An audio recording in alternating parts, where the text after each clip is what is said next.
মৰমৰ পঞ্চমমান শ্ৰেণীৰ ছাত্ৰ-ছাত্ৰীসকল এইবাৰ আমি গুণোৎসৱ 2023 প্ৰশ্নসমূহ অৰ্থাৎ অংক আৰু পৰিৱেশৰ প্ৰশ্নসমূহ সমাধান কৰিবলৈ যত্ন কৰিম 2023 আৰু 2024 আৰু এনেকৈ মই কালেকচন কৰি পেলাই ইয়াৰ পূৰ্বৰ গুণোৎসৱৰ প্ৰশ্নসমূহ সমাধান কৰিবলৈ যত্ন এই কাৰণে কৰা হৈছে বা কৰিছো যাতে তোমালোকে গুণোৎসৱত যেহেতু গুণোৎসৱৰ প্ৰশ্নবিলাক ইয়াৰ লগত কিছু সিমিলাৰিটিজ বা ইয়াৰ লগত প্ৰায় সম্পৰ্ক থকা হ'ব গতিকে যদি তোমালোকে এই প্ৰশ্নবোৰে ভালকৈ উত্তৰ কৰি ল'ব পাৰা তেতিয়া হলে তোমালোকে নিশ্চয়কৈ এটা সফল লাভ কৰিব পাৰিবা বুলি আশা ৰাখিছো লগতে তোমালোকে যদি মোৰ চেনেলটোত নতুনকৈ আহিছা তেতিয়া হলে মোৰ ভিডিঅ'বোৰ সাবস্ক্ৰাইব কৰি দিবা আৰু ভাল লাগিলে ভিডিঅ'টো লাইক কৰি দিবা আৰু বন্ধুবৰ্গৰ মাজত শ্বেয়াৰ কৰি দিবা লগতে নটিফিকেশন বেলটো অল কৰি থবা যাতে সকলোবোৰ ভিডিঅ' তোমালোকে পোনছাতে পাবলৈ সক্ষম হোৱা তো এতিয়া আসুন মৰমৰ ছাত্ৰ-ছাত্ৰীসকল ম্যাথমেটিক্সত অৰ্থাৎ 2023 চনত প্ৰথমটো প্ৰশ্ন আছিল যে 48694 সংখ্যাটোৰ 8ৰ স্থানীয় মান তোমালোকে এনে ধৰণৰ প্ৰশ্ন 2024 ৰ গুণোৎসৱতো পাইছা আৰু মৰমৰ ছাত্ৰ-ছাত্ৰীসকল মই আশাবাদী যে তোমালোকে সিমিলাৰ টাইপৰ অংকই তোমালোকে পাবা গতিকে যদি এই অংকবোৰ ভালদৰে তোমালোকে বুজি ল'ব পাৰা সেম ধৰণৰ 2024 ত সেম অংক আহিছিল কিন্তু স্থানীয় মান তাৰ 4000 হৈছিল আৰু সংখ্যাটো আছিল 4 এবাৰ ইয়াত 8 দিছে আৰু তাৰ উত্তৰটো উলিয়াব লাগে গতিকে 8ৰ স্থানীয় মান কিমান হ'ব আমি এইটো উলিয়াব লাগে গতিকে 8ৰ স্থানীয় মান হ'ব একক দশক শতক হাজাৰ আৰু শুদ্ধ উত্তৰটো হ'ব 8000 এনে ধৰণৰে অন্য অংকও দিব পাৰে যত নেকি হয়তো স্থানবোৰ সলনি কৰি দিব এতিয়া তোমালোকে এই এটা চিত্ৰ 28 নম্বৰ অংকটোত যেটো ছবি দিয়া আছে খুদা হৈছে যে ওপৰৰ চিত্ৰৰ কোনটোৰ নাম লিখিবলৈ দিছে গতিকে কি কোন এটো তোমালোকক ইতিমধ্যে মই কৈ গৈছো যে ইংৰাজী এল বৰ্ণটোৰ দৰে হলে অৰ্থাৎ এই কোনটো হ'বগৈ 90 ডিগ্ৰী ইংৰাজী এল বৰ্ণটো সদায় 90 ডিগ্ৰীৰ হয় গতিকে 90 ডিগ্ৰীতকৈ ডাঙৰ হলে মনত ৰাখিবা 90 ডিগ্ৰীতকৈ যদি আমাৰ ডাঙৰ হয় 90 ডিগ্ৰীতকৈ ডাঙৰ হলে তেতিয়া তাক কোৱা হয় স্থূল কোণ আৰু 90 ডিগ্ৰীতকৈ সৰু কোণ হলে তেতিয়া তাক কোৱা হয় সূক্ষ্ম কোণ গতিকে ইয়াৰ ওপৰত মই পূৰ্বতেও কৈছো আলোচনা কৰিছো গতিকে এনেকুৱা ধৰণৰ প্ৰশ্ন প্ৰতি বছৰে আহে তাৰ পিছত 29 নম্বৰ প্ৰশ্নটো আছিল 29 নম্বৰ প্ৰশ্নটো তোমালোকৰ ইয়াতে পৰিসীমা উলিয়াবলৈ দিছিলে গতিকে পৰিসীমা কোনো এটা বৃত্ত কোনো এটা আয়ত কোনো এটা চতুৰ্ভুজ যেতিয়া আমি তাৰ পৰিসীমা উলাও তাৰ চাৰিওটা সাইড অৰ্থাৎ চাৰিওটা বাহু যোগফল বা যিমান কেইটা বাহু আছে প্ৰত্যেকটো বাহুৰ যোগফল হিচাপ যোগ কৰি দিলে আমাৰ ইয়াৰ কি উলাই যাব আমাৰ পৰিসীমাটো উলাই যাব গতিকে যেহেতু ইয়াত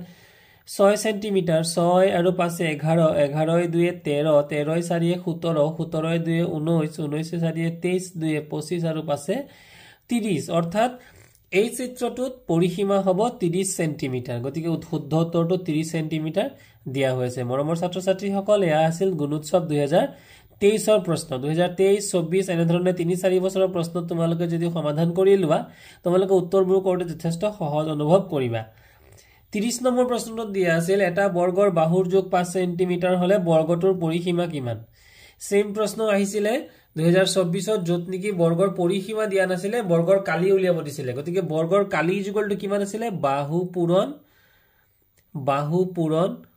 বাহু এটো আছিল বৰ্গৰ কালি আৰু পৰিসীমা বৰ্গৰ পৰিসীমা যেতিয়া আমি উলিয়াবলৈ যাম 4 পূৰণ বাহু এটো হৈছে বৰ্গৰ পৰিসীমাৰ সূত্ৰ মনত ৰাখিবা বৰ্গৰ পৰিসীমা ইকুৱেল টু 4 পূৰণ বাহু গতিকে এটা বাহুৰ যোগ কিমান দিয়া আছে 5 সেন্টিমিটাৰ দিয়া আছে ইয়াৰ লগত 4 যদি আমি পূৰণ কৰি দিও 4 5 গুণে হৈ যাব 20 গতিকে উত্তৰটো হ'ব 20 বৰ্গ সেন্টিমিটাৰ এটা বৰ্গৰ বাহুৰ যোগ দিয়া আছিল 5 সেন্টিমিটাৰ হলে বৰ্গটোৰ পৰিসীমা কিমান হ'ব খুদিছে গতিকে পৰিসীমা হ'ব 4 পূৰণ যেহেতু বাহু বৰ্গৰ বাহু 4টা আৰু 4টা বাহুৰ যোগফল গতিকে 5 4 পূৰণ 5 4 5 গুণে হৈ যাব 20 আৰু বৰ্গ সেন্টিমিটাৰ কি হয় কাৰণ যেতিয়া আমাক কালি উলিয়াবলৈ দিয়ে আমি ইয়াত আসলে কালি উলিয়াব দিয়া নাই আমাক পৰিসীমা উলিয়াবলৈ দিছে গতিকে আমি যদি পৰিসীমাটো উলিয়াও তেতিয়া হলে কি হ'ব পৰিসীমা হ'ব 20 সেন্টিমিটাৰ কালি উলিয়াবলৈ যেতিয়া হ'ব বৰ্গ সেন্টিমিটাৰ আৰু অন্যথা হ'ব 20 সেন্টিমিটাৰ ইয়াৰ পিছৰ অংকটো এটা উৎপাদক বৃক্ষ দিয়া হৈ আছিল এনেকুৱা উৎপাদক বৃক্ষৰ অংক তোমালোকে গুণোৎসৱ 2024 তো পাইছা যে দিয়া হৈ আছিল 36 গতিকে 36 ক 2 ৰ লগত কিমান পূৰণ কৰিলে 36 হয় গতিকে আমি ইয়াক যদি হৰণ কৰি দেখুৱাও আমি 36ক যদি আমি 2 ৰে হৰণ কৰো 2 ৰে কৰিলে 2 1 গুণে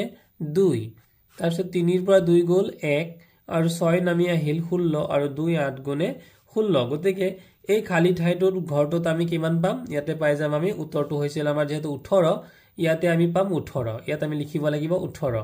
গতি 2 9 গুণ 18 আৰু এইখিনি নকৰা কিও আমি গম পাম যে 2 আৰু 9 পূৰণ কৰিলে কিমান হ'ব আমি যদি 2 আৰু 9 পূৰণ কৰো 2 9 গুণ 18 হ'ব গতিকে হৰণটো নকৰা কিও আমি ইয়াৰ উত্তৰ উলিয়াব পাৰিম গতিকে শুদ্ধ উত্তৰটো হ'ব 18 তাৰ পিছত প্ৰশ্ন 32 নম্বৰ অংকটো দিছিলে যে 8 সংখ্যাটোৰ উৎপাদক কেইটা কি হ'ব 8 সংখ্যাটোৰ উৎপাদক ইয়াতে হেতু হ'ব কি 1 2 4 আৰু 8 অৰ্থাৎ 8ৰ উৎপাদক এটা উৎপাদক কাককৈ আৰু গুণিতক কাককৈ আমি এই কথাটো আগতে জানি লব লাগিব গতিকে মৰমৰ ছাত্ৰ-ছাত্ৰী সকল তোমালোকে কাখতে মন কৰা 8 8ৰ ফলনি আমি লিখিছো 8 1 গুণে 8 তাৰ পিছত লিখিছো 2 4 গুণে 8 গতিকে এইগিটাত যদি আমি চাবলৈ যাও যে 8 আৰু 1 পূৰণ কৰিলে 8 হয় আৰু 2 আৰু 4 পূৰণ কৰিলেও 8 হয় গতিকে এই 4 2 1 আৰু 8 এইগিটাই হ'ব 8ৰ উৎপাদক গতিকে আমাৰ উৎপাদক হৈছে 1 2 4 আৰু 8 এটো শুদ্ধ উত্তৰ তাৰ পিছত 33 নম্বৰ অংকটো দিয়া হৈছিল 4200ক 4200ক 1 ৰে হৰণ কৰিলে ভাগশেষ কিমান হ'ব তো 4200ক আমি ভাগশেষ উলিয়াবলৈ দিছে 4200ক 1 ৰে যদি 4200ক আমি হৰণ কৰো ভাগশেষ মিলি যাব ভাগশেষটো ইয়াতে বাকিটো ভাগশেষ মানে বাকি গতিকে বাকি কিমান হ'ব গতিকে 4200 এটো হৈ গল আমাৰ আৰু তলত থাকি গল 100 আমি যদি ইয়াক কৰো তেলে এইটো দুটা শূন্যৰ লগত এইটো দুটা শূন্য যদি আমি কাটি দিও আমাৰ উত্তৰটো 42 হৈ গল আৰু কোনো বাকি নাথাকিব গতিকে বাকি নথকা কাৰণে এটো আনসাৰটো হ'ব 0 তাৰ পিছত আছিল 100টা চকলেটৰ দাম 1000 টকা হলে এটা চকলেটৰ দাম কিমান তোমালোকে মৰমৰ ছাত্ৰ-ছাত্ৰী হত জানা যেতিয়া কিবা এটা বস্তুৰ দাম আমাৰ কমিলে আমি মনত ৰাখিবা কম শব্দটো কম যেতিয়া হয় তেতিয়া আমি কি কৰিব লাগে বেছি হলে পূৰণ আৰু কম হলে কৰিব লাগে হৰণ গতিকে 100টা চকলেটৰ দাম 1000 টকা হলে এটাৰ দাম খুদিছে গতিকে এটাৰ দাম উলিয়াব লাগিলে 1000 ওপৰত আৰু তলত আমি দিব লাগিব 100 তেতিয়া দুটা শূন্যৰ লগত দুটা শূন্য যদি কাটি দিও তেতিয়ালে ইয়াৰ উত্তৰটো ওলাই যাব 10 গতিকে এটো শুদ্ধ উত্তৰটো হ'ব 10 টকা ইয়াৰ পিছত 35 নম্বৰ অংকটোত দিয়া হৈ আছিল আমি সমমান ভগ্নাংশ উলিয়াব লাগে মৰমৰ ছাত্ৰ-ছাত্ৰী সকল তোমালোকক ইতিমধ্যে সমমান ভগ্নাংশৰ কিছুমান লিংক আৰু কিছুমান ভিডিও মই বনাই দিছো গতিকে তোমালোকে গুণোৎসৱৰ পূৰ্বে এই সমমান ভগ্নাংশৰ ভিডিওবোৰ ভালদৰে চাবা তেতিয়াহলে তোমালোকে সমাধান কৰিব পাৰিবা গতিকে তোমালোকে যেহেতু আমাক অংকটো কামায়াত সলভ কৰিবলৈ দিছে বা সমাধান কৰিবলৈ দিছে প্ৰথমতে দিয়া আছে আমাৰ 5 ভাগৰ 2 গতিকে 5ৰ লগত ইয়াত যেহেতু আমি দ্বিতীয় ঘৰটো 10 পাইছো গতিকে 5ৰ লগত কিমান পূৰণ দিলে 10 হয় 5ৰ লগত 2 পূৰণ কৰি দিলে 10 হয় গতিকে ইয়াতো আমি কি পূৰণ কৰিব লাগিব ইয়াৰ ওপৰৰ ঘৰটোতো 2 পূৰণ কৰিব লাগিব আৰু 2 2 গুণে কিমান হ'ব 4 গতিকে আমাৰ খালি ঘৰটোৰ উত্তৰটো হ'ব 4 5 দুগুণে 10 আৰু 2 দুগুণে 4 গতিকে আমাৰ শুদ্ধ উত্তৰটো হ'ব সি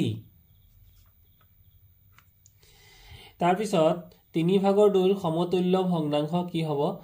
সমতুল্য ভগ্নাংশ বা সমমান ভগ্নাংশ একেই কথা গতিকে 3 ভাগৰ 2 উলিয়াব দিছে 3 ভাগৰ 2 যেহেতু আমাৰ ইয়াত কেইবাটা অপচন দি আছে তে 3 ৰ লগত যদি আমি 3 পূৰণ কৰো তেতিয়ালে 3 3 গুণে কিমান হ'ব 9 আৰু 2 ৰ লগত ইয়াত যেহেতু 3 পূৰণ কৰিছো ওপৰটো কিমান পূৰণ কৰিব লাগিব 3 এ পূৰণ কৰিব লাগিব 2 3 গুণে হ'ব 6 গতিকে শুদ্ধ উত্তৰটো হ'ব 9 ভাগৰ 6 তো শুদ্ধ উত্তৰটো হ'ব বি এবাৰ 1930 সেন্টিমিটাৰত কিমান মিটাৰ গতিকে আমাক সেন্টিমিটাৰত দিয়া আছে আমি মিটাৰত উলিয়াব লাগে মানে সৰু এককৰ পৰা সেন্টিমিটাৰ এটা হৈছে সৰু একক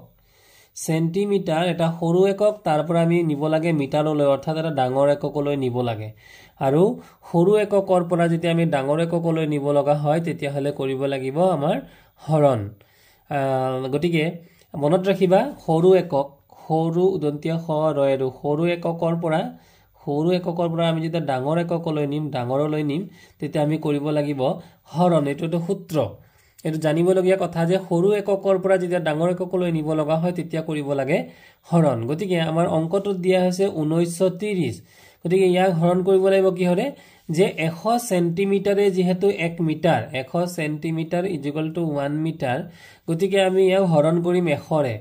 গতি এটা শূন্যৰ লগত এটা শূন্য কাটি দিলু আৰু ইয়াতে যেহেতু শূন্য কেইটা ৰৈ গল তলত এটা শূন্য ৰৈ গল গতিকে ওপৰৰ সংখ্যাটোত 1 আগত দশমিক বহিব অৰ্থাৎ উত্তৰটো হ'ব 19.3 19.3 বা ইয়াত যেহেতু শূন্য নকটাকে আমি যদি থওঁ তেতিয়াহ'লে উত্তৰটো হ'ব 19.30 গতিকে শুদ্ধ উত্তৰটো হ'ব ডি এইবাৰ 9 কিলোমিটাৰ 19 মিটাৰত কিমান মিটাৰ গতিকে এই অংকবোৰ দৈনন্দিন জীৱনত গণিতৰ ব্যৱহাৰ এনেকুৱা এই চেপ্টাৰটোৰ ওপৰত তোমালোকৰ মই ইতিমধ্যে ভিডিও বনাই থৈছো মৰমৰ ছাত্ৰ-ছাত্ৰীসকল গতিকে তোমালোকে সেই চেপ্টাৰটো ভালদৰে মন দিবা আৰু এটা কথা জানিব লাগিব যে 1000 মিটাৰে 1 কিলোমিটাৰ গতিকে ইয়াত যেহেতু 9 কিলোমিটাৰ আৰু 29 মিটাৰ ইয়াতে দুটা একক আছে শেষৰ এককটো হৈছে মিটাৰ আৰু প্ৰথমৰ এককটো হৈছে কিলোমিটাৰ গতিকে কিলোমিটাৰ এটা ডাঙৰ একক আৰু মিটাৰ এটা সৰু একক আৰু গোটেইটো কোনবা আমি সলনি কৰিব লাগে কিহত মিটাৰত গতিকে এইটো মিটাৰ হৈ আছে কোনো অসুবিধা নাই আমি এইটো কিলোমিটাৰটো মিটাৰলৈ লৈ যাব লাগিব গতিকে 9 কিলোমিটাৰক 9 পূৰণ কিলোমিটাৰৰ ঠাইত আমি লিখিব লাগিব 1000 মিটাৰ যোগ 29 মিটাৰ গতিকে 9 পূৰণ 1000 মানে হৈ গ'ল 9000 মিটাৰ যোগ 29 মিটাৰ আৰু 9000 ৰ লগত যদি আমি 29 যোগ কৰি দিও তেতিয়াহলে হৈ যাব 9029 মিটাৰ গতিকে শুদ্ধ উত্তৰটো হ'ব 9029 মিটাৰ যদি শুদ্ধ উত্তৰটো হয় এ গতিকে এটোৱে হ'ব আমাৰ শুদ্ধ উত্তৰ তাৰ পিছত 39 নম্বৰ অংকটো দি আছিল 120 মিনিটত কিমান ঘণ্টা গতিকে আমি জানো যে 60 মিনিটে 1 ঘণ্টা বা আমি তেতিয়ালে এটো লিখিব পাৰো 1 ঘণ্টা সমান 120 মিনিটত কিমান ঘণ্টা খুদিছে আমি লিখিব পাৰো যে 60 মিনিট = 60 মিনিটে হৈ গল 1 ঘণ্টা তেতিয়াহলে আমি যদি 1 মিনিটত কিমান ঘণ্টা উলিয়াব লগা হয় তেতিয়াহলে হেতু হ'ব সমান চিনৰ সোঁফালে থকা 1 টো ওপৰত থাকিব আৰু সমান চিনৰ বাওঁফালে থকা 60 টো তললৈ আহিব মানে 60/1 এতেকে 120 মিনিটত হ'ব কিমান ঘণ্টা 60/1 পূৰণ 120 যদি এইটো শূন্যৰ লগত এইটো শূন্য আমি কাটি দিম আৰু 6 ৰ লগত 6 দুগুণে 12 গতিকে উত্তৰটো হ'ব 2 শুদ্ধ উত্তৰটো হ'ব 2 ঘণ্টা গতিকে শ্ৰদ্ধাৰ শিক্ষাগুৰুসকল আপোনালোকে যেতিয়া অংকবোৰ সমাধান কৰিব শিশুসকলক এই ধৰণে মানে 2020 ৰ পৰা আৰম্ভ কৰি যিমান পৰা যায় তেওঁলোকৰ পূৰ্বৰ প্ৰিভিয়াস ইয়াৰৰ কোৱেশ্চনবোৰ আমি যদি সলভ কৰো তেতিয়াহলে তেওঁলোকে নিশ্চয়কৈ গুণোৎসৱত এটা ভাল ফল লাভ কৰিবলৈ সক্ষম হ'ব বুলি মই আশাবাদী 40 নম্বৰ অংকটোত আছিল 15খন 5 টকীয়া নোট মিলি মুঠতে কিমান টকা হ'ব 5 টকীয়া নোট কেইটা বুলি কৈছে 15খন গতিকে আমি নিশ্চয়কৈ ইয়াক কি কৰিব লাগিব 15ক পূৰণ কৰিব লাগিব 5 15 গুণ হৈ গ'ল 75 গতিকে শুদ্ধ উত্তৰটো হ'ব 75 তাৰ পিছত 41 নম্বৰ অংকটো দি আছিল 4 অংক বিশিষ্ট আটাইতকৈ সৰু সংখ্যাটোৰ আগৰ সংখ্যাটো কি 4 অংক বিশিষ্ট অংক কেইটা বুলি কৈছে 4টা গতিকে শূন্য কেইটা দিব লাগিব যেহেতু সৰু বুলি কৈছে আমি শূন্যটো দি শূন্য দিব লাগিব ইয়াত 4টা বুলি কোৱা কাৰণে 4 অংক বিশিষ্ট বুলি কোৱা কাৰণে আমি শূন্য দিব লাগিব 3টা আৰু লগত দিব লাগিব 1 গতিকে 4 অংক বিশিষ্ট আটাইতকৈ সৰু সংখ্যাটো হৈছে 1000 আৰু তাৰ ঠিক আগৰ সংখ্যাটো হদিছে গতিকে 1000 ৰ ঠিক আগৰ সংখ্যাটো হ'ব 999 গতিকে শিশুসকলৰ বাবে এই প্ৰশ্নবোৰ কিছু হলেও জটিল অনুভৱ কৰিব গতিকে শ্ৰদ্ধাৰ শিক্ষাগুৰুসকল আপোনালোকে এই ভিডিঅ'বোৰ যদি যায় তেওঁলোকক মানে ইয়াক কেনেকৈনো সহজ কৰি দেখুৱা মানে তুলিব পাৰে আপোনালোকে যৎপৰোনাস্তি চেষ্টা কৰিব বুলি আশা ৰাখিছো 42 নম্বৰ অংকটোত এক সমকোণৰ মাপ কিমান এক সমকোণৰ মাপ সদায় 90 ডিগ্ৰী আমি জানোই গতিকে এটো শুদ্ধ উত্তৰ 90 ডিগ্ৰী দিয়া চলাই বাকচ এটাৰ তলৰ সংখ্যা কিমান তল মানে আমি যেতিয়া বস্তু এটা যেনেকৈ ৰখাব পাৰো গতিকে দিয়া চলাই বাকচত আমি মুঠতে তল পাম 6খন যেহেতু ই আয়তীয় ঘনক মনত ৰাখিবলগীয়া যে ই হৈছে এটা আয়তীয় ঘনকৰ আকাৰৰ গতিকে এইটো এটা হৈছে আয়তীয় ঘনক আৰু আয়তীয় ঘনকৰ তল কেইটা থাকে আয়তীয় ঘনকৰ তল হ'ব তল মুঠতে 6খন গতিকে ইয়াৰ শুদ্ধ উত্তৰটো হ'ব 6খন এই এ নম্বৰ অপচনটোৱে শুদ্ধ হ'ব 1 কিলোমিটাৰত কিমান মিটাৰ গতিকে 1 কিলোমিটাৰত আমি সকলোৱে জানো 1000 মিটাৰ শুদ্ধ উত্তৰ এটো মৰমৰ ছাত্ৰ-ছাত্ৰীসকল এইবাৰ আমি ইভিএছ লৈ গৈছো তলৰ কোনবিধ ধান জাতীয় হৈছে ধান বুলি ক'লে আমি বিভিন্ন ধৰণৰ ধান পাওঁ খালি বাও ইত্যাদি ধৰণৰ ধান পাওঁ গতিকে শুদ্ধ উত্তৰটো হ'ব খালি তলৰ কোনবিধ মাংসভোজী প্ৰাণী গৰুৱে মাংস নাখায় ছাগলীয়ে মাংস নাখায় শহাপহুৱে মাংস নাখায় গতিকে মাংস খাব শিয়ালে গতিকে শুদ্ধ উত্তৰটো শিয়াল শুদ্ধ খাদ্য শৃংখলটো বাছি উলিওৱা খাদ্য শৃংখল ইতিমধ্যে তোমালোকে মৰমৰ ছাত্ৰ-ছাত্ৰীসকল পাইছা গতিকে শুদ্ধ খাদ্য শৃংখল কোনটো হ'ব পাৰে ইয়াতে দাগ দিয়া অনুপাতে শস্যক খাই এন্দুৰক খাই সাপে আৰু সাপক খাই হেনচৰাই গতিকে এটো এটা শুদ্ধ খাদ্য শৃংখল হ'ব এ নম্বৰটো ভিটামিন বিৰ অভাৱত শৰীৰত কেনে ধৰণৰ অসুস্থতাই দেখা দিয়ে ভিটামিন বি নহলে শৰীৰত বেৰি বেৰি বেমাৰ হয় গতিকে শুদ্ধ উত্তৰটো হ'ব ডি কাখৰ ছবিখনত কি বতৰ বুজাইছে কাখৰ ছবিখনে এটা ডাৱৰীয়া বতৰ যেহেতু ইয়াত গোটেই ডাৱৰৰ চিত্ৰ আছে গতিকে ই হৈছে ডাৱৰীয়া বতৰৰ চিত্ৰ বাৰিষা কালত কোনটো গুটৰ শাক-পাচলিৰ খেতি কৰিবা তো বাৰিষা কালত আমি কৰিব লাগিব জিকা লেছেৰা ভাতকেৰেলা এইবোৰ আমি সদায় বাৰিষা কালত কৰো গতিকে শুদ্ধ উত্তৰটো হ'ব এই গুটটো এটা গুট বুলি ক'লে যেহেতু গুণোৎসৱৰ প্ৰশ্নবোৰ সদায় আমাক হলনি কৰি দিয়ে আমি বাৰিষা কালত চাবলৈ গ'লে বহুতে ভাবিব পাৰে যে মটৰটো বাৰিষা কালত মানে মটৰ হৈছে শীতকালত বন্ধাকবি শীতকালত ফুলকবি শীতকালত কিন্তু কিছু প্ৰশ্ন যেনে ইয়াতে গাজৰটো বাৰিষা কালতে হয় শীতকালতো হয় আসলতে গাজৰটো শীতকালৰ ফুলকবি মূলা এয়া হৈছে শীতকালৰে শাক-পাচলি কিন্তু আছে বিলাহী বিন আৰু উৰহি এয়া হৈছে শীতকালৰে কিন্তু আমাক প্ৰশ্ন দিছে কি বাৰিষা কালত গতিকে জিকা লেছেৰা ভাতকেৰেলা একেটাই শুদ্ধ অপচন হ'ব তলৰ কোনটো সুষম আহাৰৰ গুট বুলি ভাবা গতিকে সুষম আহাৰ বুলি ক'লে য'ত নেকি আমাৰ শৰ্কৰা থাকিব লাগিব ভাত ডাইল অৰ্থাৎ প্ৰটিন থাকিব লাগিব চৰ্বি জাতীয় অৰ্থাৎ বাদাম সেউজীয়া শাক-পাচলি অৰ্থাৎ ভিটামিন আৰু পানী এই সকলোবোৰ থাকিব লাগিব গতিকে বি নম্বৰ উত্তৰটোৱে হ'ব শুদ্ধ এবাৰ আমাৰ প্ৰশ্ন আছিল ঘৰত থকা সময়ত ভূমিকম্প আহিলে কি কৰিবা শুদ্ধ উত্তৰটো হ'ব সি মজবুত বিছনা বা মেজ আদিৰ তলত আশ্ৰয় লম তাৰ পিছত 53 নম্বৰ প্ৰশ্নটো আছে তলত উল্লেখিত কোনবিধ সামগ্ৰী কাগজ উদ্যোগত কেঁচা মাল হিচাপে ব্যৱহাৰ কৰা হয় তোমালোকে আমাৰ উদ্যোগ নামৰ পাঠটোত পাইছা কাগজ উদ্যোগত কেঁচা মাল হিচাপে বাঁহগছ ব্যৱহাৰ কৰা হয় শুদ্ধ উত্তৰটো হ'ব বাঁহগছ খৰাং হলে কি হয় তোমালোকে আমাৰ বতৰ নামৰ পাঠটোতে পাইছা যে জলাশয়বোৰ শুকাই যায় শুদ্ধ উত্তৰটো এইটোৱে হ'ব 55 নম্বৰ প্ৰশ্নটো তলৰ কোনবিধ পেলনীয়া বস্তু মাটিৰ লগত মিলি নাযায় গতিকে শুদ্ধ উত্তৰটো হ'ব সি পলিথিনৰ বেগ অসমৰ লিডুত কি উদ্যোগ প্ৰতিষ্ঠিত গতিকে অসমৰ লিডুত কয়লা উদ্যোগ প্ৰতিষ্ঠিত শুদ্ধ উত্তৰটো হ'ব বি বতৰৰ তথ্যপাতি দিয়া কোনবিধ সঁজুলি তলৰ দিয়া চিত্ৰত দিয়া হৈছে তলৰ চিত্ৰ এটা দিয়া হৈছে আৰু এই চিত্ৰটো হৈছে কিহৰ চিত্ৰ তোমালোকৰ নিজৰ কিতাপবোৰত দেখিলেও ভালকৈ তোমালোকে মন কৰিবা গতিকে এই চিত্ৰটো কিহৰ চিত্ৰ তোমালোকৰ বতৰৰ পাঠটোত পঢ়িলে তোমালোকে পাবা তলৰ কোনটো মাটি প্ৰদূষণৰ কাৰক কোনটো হ'ব পাৰে গতিকে আৱৰ্জনাবোৰ মুকলিকৈ পেলোৱা এইটো যদি আমি আৱৰ্জনাবোৰ মুকলিকৈ পেলাও তেতিয়াহ'লে মাটি প্ৰদূষণ হ'ব পাৰে